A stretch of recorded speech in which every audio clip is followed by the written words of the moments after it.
그린지방이 오디오북. 나는 45살. 사람들은 나를 골드미스라고 부른다. 금빛이라는 말은 언제나 부족함을 가리기 위해 붙는다. 결혼하지 않은 여자를 설명하기 위해 사회는 늘 장식이 필요했다. 중소기업의 형광등 아래서 하루를 보낸다. 일은 많고 급여는 적당하다. 누군가는 나에게 그래도 혼자니까 괜찮잖아요 라고 말한다. 그 말은 위로처럼 들리지만 실은 고립의 확인이다. 김상무는 오늘도 내 책상 앞에 섰다. 박 대리, 이번 주말에 시간 있어요? 나는 모니터에서 눈을 떼지 않고 대답했다. 무슨 일이신데요? 우리 처남이 괜찮은 사람인데 한번 만나볼래요? 나이는 좀 있어도 성실하고. 바쁩니다. 김상무의 얼굴이 굳었다. 그는 내 거절을 친절의 거부로 받아들였다. 그의 눈빛이 말했다. 이 여자 도대체 뭘 바라는 거야? 박 대리는 정말 참 특이해요.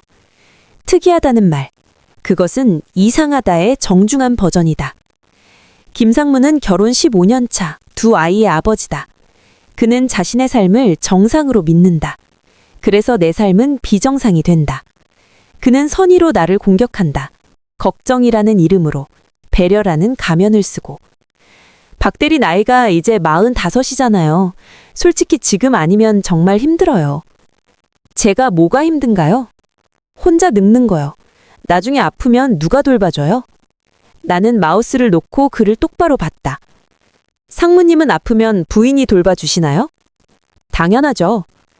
부인은 아프면 누가 돌봐주는데요? 김상무는 입을 다물었다. 그러나 3초 후 그는 다시 웃었다. 그래도 가족이 있으면 다르죠. 박 대리는 그걸 모르니까. 그는 돌아섰다. 나는 다시 모니터를 응시했다. 심장이 빨리 뛰었다. 분노가 아니었다. 무력감이었다. 김상무는 아기가 없다. 그래서 더 무섭다. 그는 진심으로 나를 걱정한다고 믿는다. 그리고 그 걱정 뒤에는 확고한 믿음이 있다. 여자는 결혼해야 완성된다. 그날 저녁 나는 회사 근처 와인바에 갔다. 혼자 앉아 레드와인을 시켰다. 옆 테이블에서 20대 여자 2명이 속삭였다. 저 언니 혼자 와인 마시네? 멋있다. 나도 마중에 저렇게 살고 싶어. 근데 외롭지 않을까? 외로우니까 혼자 술 마시는 거 아냐? 나는 와인을 한 모금 마셨다. 쓴맛이 입안을 채웠다. 멋있다는 말과 외롭다는 말은 동전의 양면처럼 붙어 다닌다. 사람들은 내 삶을 동경하면서도 동시에 불쌍히 여긴다. 명절이 다가왔다. 나는 백화점에서 선물을 샀다. 어머니가 좋아하는 한우 세트, 아버지의 양말. 집으로 가는 길에 손에 든 쇼핑백이 무거웠다. 선물의 무게가 아니었다. 미안함의 무게였다. 부모님 집 앞에 섰을 때 나는 잠시 숨을 고르고 초인종을 눌렀다. 왔니? 어머니의 목소리는 언제나 평평했다. 기쁘지도 슬프지도 않은 톤. 나는 그 중립성 뒤에 숨은 감정을 알고 있었다. 거실에 들어서자 어머니는 주방으로 들어가셨다. 아버지는 소파에 앉아 TV를 봤다. 나는 쇼핑백을 식탁 위에 놓았다. 엄마, 한우 샀어요. 그래. 어머니는 냉장고 문을 열고 반찬을 꺼냈다. 나는 식탁에 앉았다. 그리고 기다렸다. 어머니가 먼저 말을 꺼낼 때까지. 요새 회사는 어때? 괜찮아요. 밥은 잘 챙겨 먹고? 먹어요. 침묵이 흘렀다. 나는 어머니의 손을 봤다. 설거지로 거칠어진 손, 세월로 주름진 손. 그 손이 평생 나를 먹여 살렸다. 어머니는 반찬을 상에 차리며 말했다. 옆집 미숙이 알지? 이번에 딸 낳았대. 그래요? 이제 손주까지 봤으니 얼마나 좋겠니? 나는 숟가락을 들었다. 밥을 한 숟갈 떴다가 내려놓았다. 엄마, 왜? 그 얘기 왜 하세요? 어머니는 잠시 손을 멈추고 나를 봤다. 그리고 다시 반찬을 놓으며 말했다. 그냥 한 소리야. 왜 그렇게 예민하게 받아들여? 예민한 게 아니에요. 매번 같은 얘기잖아요. 같은 얘기? 너 언제 네 결혼 이야기 했어? 한 번도 안 했잖아. 말 안 해도 알아요. 엄마가 뭘 기대하는지. 어머니는 고개를 저었다. 네가 뭘 안다고 그래. 나는 네가 행복하면 그만이야. 진짜요? 그럼 그럼 왜 옆집 미숙이 얘기를 해요? 왜 손주 얘기를 해요? 어머니는 입을 다물었다. 그리고 천천히 말했다. 나는 네 엄마야. 걱정되는 게 당연하지. 걱정이요? 걱정이면 다예요? 그래, 걱정이면 다야. 어머니의 목소리가 높아졌다. 너는 지금 혼자야. 혼자라는 게 뭔지 알아? 나중에 늙으면, 아프면 누가 돌봐줘. 내가 먼저 죽으면 너 혼자 남는 거야. 그게 걱정돼서 하는 소리야. 나는 숟가락을 놓았다. 그럼 제가 결혼하면 엄마는 안심하세요? 그럼. 정말요? 제가 결혼만 하면요? 최소한 혼자는 아니잖아. 나는 웃었다. 쓴 웃음이었다. 엄마, 결혼한 사람 중에 외로운 사람 없어요? 결혼했는데 이혼한 사람 없어요? 배우자가 아파서 평생 간병하는 사람 없어요? 그래도 뭐예요? 결혼하면 무조건 행복해요? 아니잖아요. 어머니는 잠시 말이 없었다. 그리고 천천히 입을 열었다. 너는 어릴 때부터 그랬어. 고집이 세. 네 생각이 항상 맞다고 믿지. 제 삶인데 제 생각대로 살면 안 돼요? 그게 삶이야? 그냥 버티는 거지. 그 말이 심장에 박혔다. 버티는 거라고요? 그래. 너는 지금 행복한 게 아니야. 그냥 참고 사는 거야. 엄마가 봐서 안다. 나는 일어섰다. 저 먼저 갈게요. 밥도 안 먹고? 배불러요. 나는 가방을 들고 현관으로 갔다. 뒤에서 어머니의 목소리가 들렸다. 너 후회하지 마. 나는 문을 열고 나왔다. 계단을 내려오며 눈물이 흘렀다. 어머니는 아귀가 없다. 김상무처럼 그저 걱정일 뿐이다. 그러나 그 걱정은 나를 부정한다. 내 선택을, 내 삶을 송두리째 부정한다. 7년 전으로 돌아간다. 나는 38이었다. 그리고 그를 만났다. 이름은 중요하지 않다. 그는 친절했고 유머러스했고 나를 이해한다고 말했다. 우리는 주말에 만났다. 전시회에 가고 영화를 보고 와인을 마셨다. 그는 내 이야기를 들어줬다. 회사에서의 스트레스, 부모님의 압박, 나이 들어가는 두려움. 괜찮아요. 당신은 충분히 잘하고 있어요. 그의 말은 위로였다. 나는 처음으로 누군가에게 기댈 수 있다고 믿었다. 6개월이 지났다. 나는 그에게 물었다. 우리 부모님께 인사드릴까요? 그는 잠시 멈칫했다. 조금만 더 기다려요. 제가 준비할 게 있어서. 나는 고개를 끄덕였다. 사랑은 기다림이라고 배웠으니까. 그러나 1년이 지나도 그는 부모님 얘기를 꺼내지 않았다. 나는 이상함을 느꼈다. 그리고 어느 날 그의 차에서 영수증을 봤다. 백화점 영수증. 여성용 지갑이었다. 이거 뭐예요? 아, 그거 여동생 선물이에요. 여동생이요? 네. 나는 믿었다. 믿고 싶었다. 그러나 2주 후 나는 그의 SNS를 봤다. 비공개 계정이었지만 친구 계정을 통해 들어갔다. 그리고 봤다. 결혼 반지를 낀 손, 아이와 함께 찍은 사진, 우리 가족이라는 해시태그. 나는 전화했다. 당신 결혼했어요? 침묵. 대답해요. 미안해요. 나는 전화를 끊었다.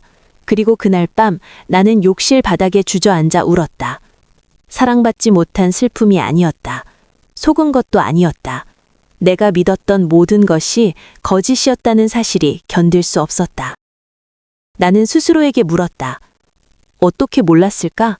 어떻게 이렇게 바보 같을 수 있었을까? 그 질문은 그에 대한 분노가 아니라 나 자신에 대한 혐오였다.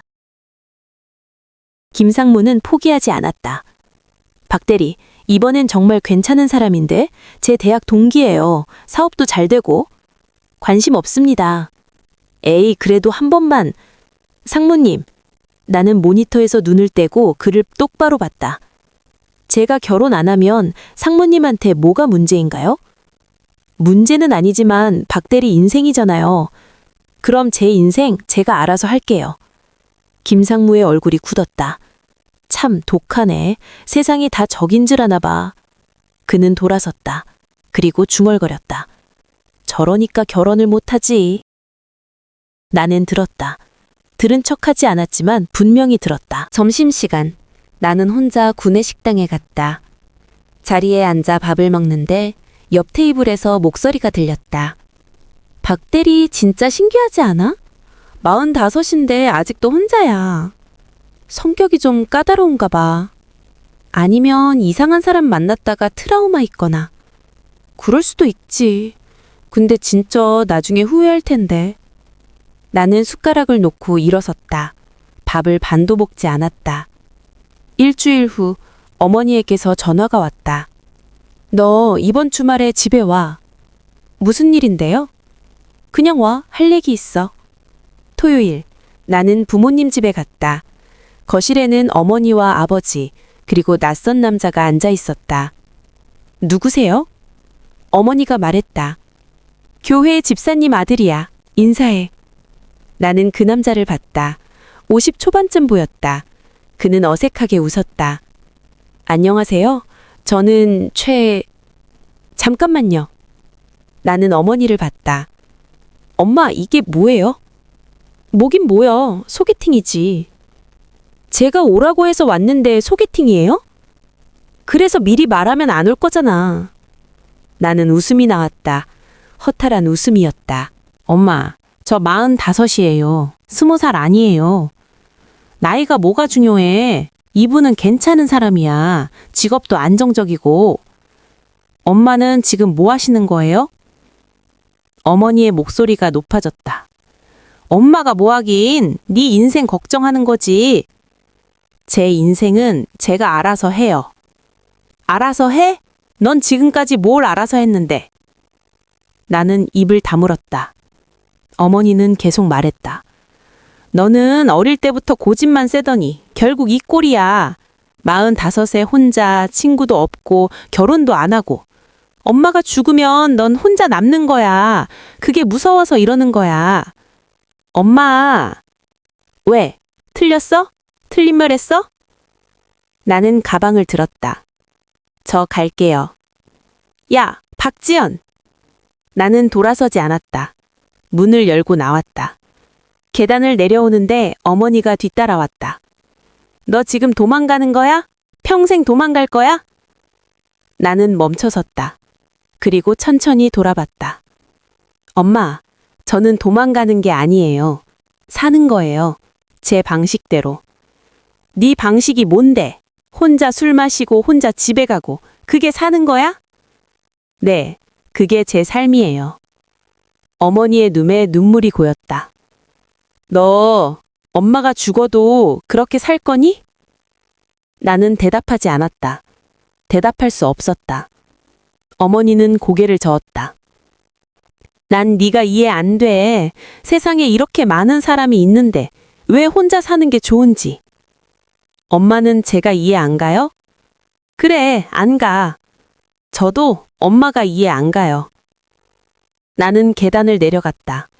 뒤에서 어머니의 흐느낌이 들렸다. 나는 걸음을 멈추지 않았다. 월요일, 나는 출근했다. 김상무가 내 자리로 왔다.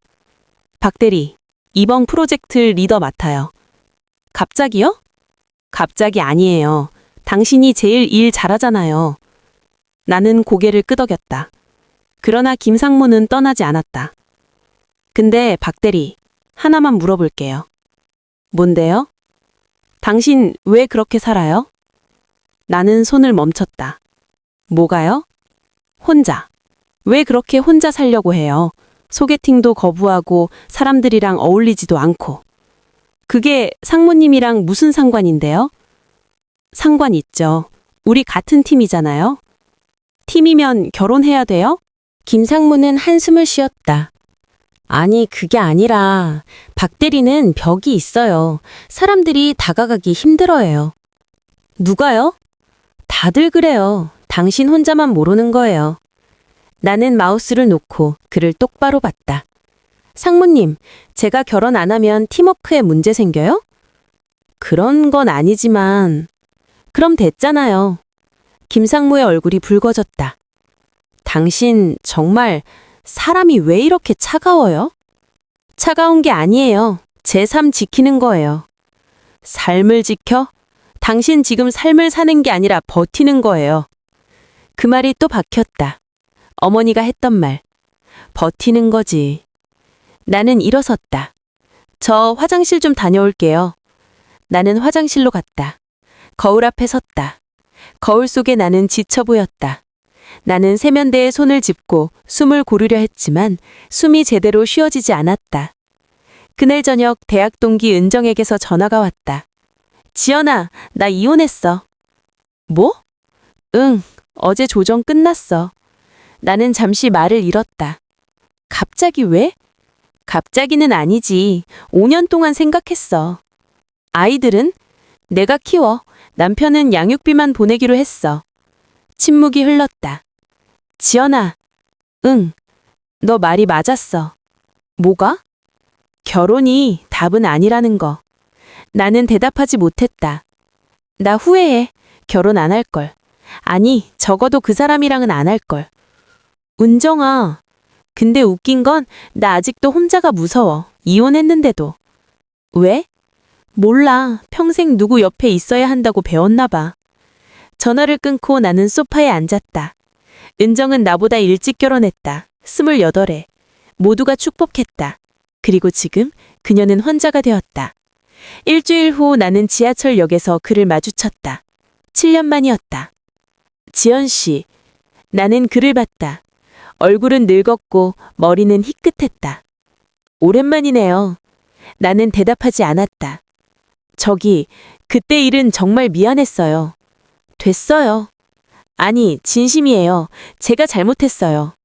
나는 그를 똑바로 봤다. 당신 아직도 결혼 유지하고 있어요? 네. 아이들은 고등학생이에요. 그럼 됐나요? 나는 돌아서려 했다. 그가 내 팔을 잡았다. 지연 씨, 저 지금도 당신 생각해요. 나는 그의 손을 뿌리쳤다. 생각하지 마세요. 저는 당신 생각 안 해요. 그게 그렇게 쉬워요? 아니요. 어려웠어요. 근데 했어요. 지금도 혼자세요? 네. 왜요? 나는 웃었다. 쓴 웃음이었다. 당신 같은 사람 때문이요. 그는 입을 다물었다. 나는 지하철에 올랐다. 문이 닫히고 그의 얼굴이 멀어졌다. 회사로 돌아왔다. 김상무가 나를 불렀다. 박대리, 잠깐 좀. 회의실로 들어갔다. 김상무와 팀장이 앉아 있었다. 앉으세요. 나는 앉았다. 박대리, 프로젝트 리더에서 빠지는 게 좋겠어요. 왜요? 팀원들이 당신이랑 일하기 힘들대요. 누가요? 다들 그래요. 의사소통이 안 된대요. 나는 팀장을 봤다.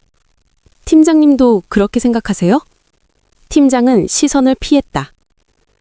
박 대리님이 능력은 좋은데 좀 더 유연했으면 좋겠어요.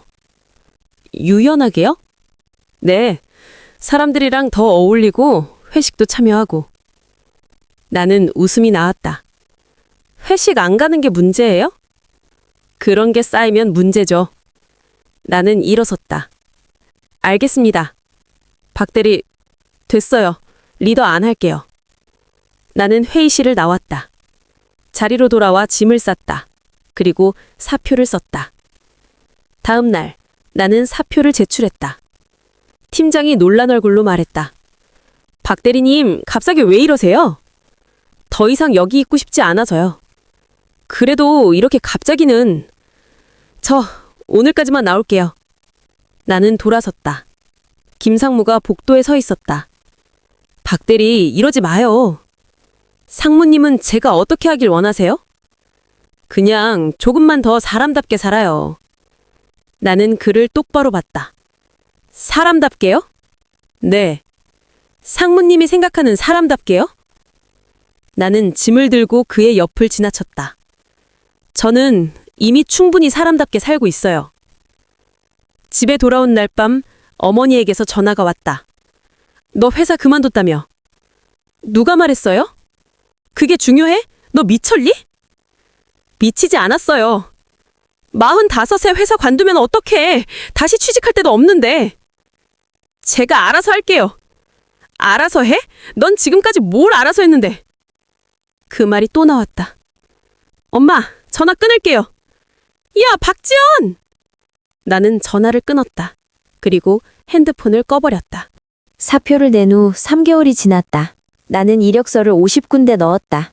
답장은 5군데, 면접은 2군데, 합격은 0군데. 나이가, 경력은 좋으신데 이직이 좀 잦으시네요. 우리 회사는 젊은 인재를 선호해서요. 나는 통장을 봤다. 잔고는 줄어들고 있었다. 백화점에 가지 않았다. 와인바에도 가지 않았다. 편의점에서 삼각김밥을 사서 집에서 먹었다. 어느 날 집주인에게서 전화가 왔다. 임대료 올라요. 다음 달부터 20만 원 인상이요. 갑자기요? 갑자기 아니에요. 물가가 오르는데 저도 어쩔 수 없어요.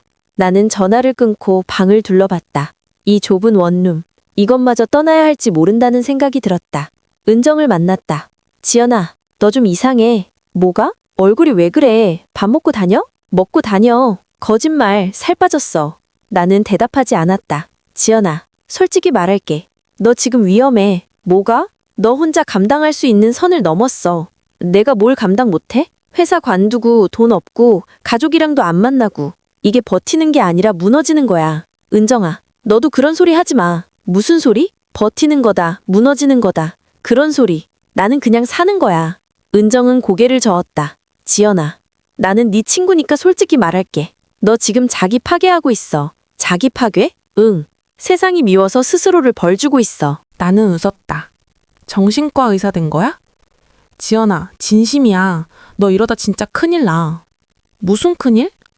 혼자 죽어. 그 말이 가슴에 박혔다. 나는 일어섰다. 나 먼저 갈게. 지연아, 은정아, 고마워. 근데 나는 괜찮아. 나는 카페를 나왔다. 뒤에서 은정의 목소리가 들렸다. 너 혼자 괜찮을 수 있다고 생각하지 마. 일주일 후 나는 쓰러졌다. 편의점에서 컵라면을 사는데 갑자기 앞이 캄캄해졌다. 눈을 떴을 때 나는 병원이었다. 의사가 말했다. 영양실조예요. 제대로 먹지 않으셨죠? 바쁘긴 했어요. 바쁜 게 아니라 방치한 거예요. 이러시면 안 돼요. 의사는 차트를 보며 말했다. 보호자는 없으세요? 없어요. 가족은요? 연락 안 돼요. 의사는 나를 놨다. 동정의 눈빛이었다. 나는 그 눈빛이 싫었다. 병원에 3일째 입원했을 때 어머니가 왔다. 엄마! 어머니는 아무 말 없이 짐을 내려놓고 내 옆에 앉았다. 그리고 울었다. 너 왜 이러니? 나는 대답하지 못했다. 너 죽으려고 이러는 거니? 아니에요. 그럼 왜 혼자 이렇게 버티니? 왜 엄마한테 전화 한 통 안 하니? 엄마가 화났잖아요. 화났어. 화났지. 근데 그게 네가 죽어도 된다는 소리야? 어머니는 내 손을 잡았다. 지연아, 엄마가 네 결혼 바라는 건 맞아. 근데 네가 죽는 것보단 나아. 나는 눈물이 났다. 엄마! 울지 마. 이제 집에 가자. 싫어요. 왜? 저 엄마 집에 가면 또 똑같을 거예요. 어머니는 잠시 말이 없었다. 지연아, 엄마가 너한테 미안해. 뭐가요? 엄마가 너를 이해 못한 거, 네 삶을 인정 못한 거. 엄마, 근데 엄마도 어쩔 수 없어. 엄마도 그렇게 배웠거든. 여자는 결혼해야 한다고, 혼자는 불행하다고. 어머니는 내 머리를 쓰다듬었다. 미안해, 엄마가 틀렸어. 나는 어머니의 품에 안겨 울었다. 퇴원 후 나는 다시 구직을 시작했다. 3개월 후 작은 스타트업에 입사했다. 연봉은 전보다 30% 낮았다. 나는 원룸을 옮겼다. 더 좁고 더 오래된 곳으로. 어머니는 가끔 전화했다. 밥은 먹고 다니니? 네. 혼자 괜찮아? 괜찮아요. 어머니는 더 이상 결혼 이야기를 꺼내지 않았다. 대신 침묵이 흘렀다. 그 침묵 속에는 여전히 걱정이 있었지만 이제 나는 그것을 받아들이기로 했다. 김상무는 SNS에서 나를 차단했다. 나도 그를 잊었다. 은정은 여전히 가끔 연락했다. 지연아, 잘 지내? 응. 혼자 외롭지 않아? 가끔은. 그래도 괜찮아? 응, 괜찮아. 나는 오늘도 집에 돌아온다. 좁은 원룸, 싸구려 가구, 창문 밖으로 보이는 회색 건물들. 나는 불을 켠다. 냉장고를 연다. 컵라면과 계란이 있다. 나는 컵라면을 끓인다. 혼자 먹는다. TV를 켠다. 드라마가 나온다. 결혼한 부부의 이야기다. 나는 TV를 끈다. 그리고 창문을 연다. 밤 공기가 들어온다. 나는 창밖을 본다. 저 아래 거리에는 사람들이 걷는다. 연인들, 가족들, 친구들. 나는 혼자다. 외롭다. 그러나 이것이 내가 선택한 삶이다. 아니, 선택할 수밖에 없었던 삶이다. 사회는 나를 결핍된 여자라고 부른다. 어머니는 나를 걱정스러운 딸이라고 생각한다. 친구들은 나를 불쌍한 사람이라고 여긴다. 그러나 나는 안다. 나는 결핍되지 않았다. 다만 더 이상 상처받고 싶지 않을 뿐이다. 나는 창문을 닫는다. 불을 끈다. 침대에 눕는다. 어둠 속에서 나는 생각한다. 내일도 이렇게 살 것이다. 모레도. 평생. 이것이 나의 삶이다. 화려하지 않고 행복하지도 않다. 그러나 이것은 내 것이다. 아무도 빼앗을 수 없는. 나는 눈을 감는다. 그리고 잠든다. 혼자.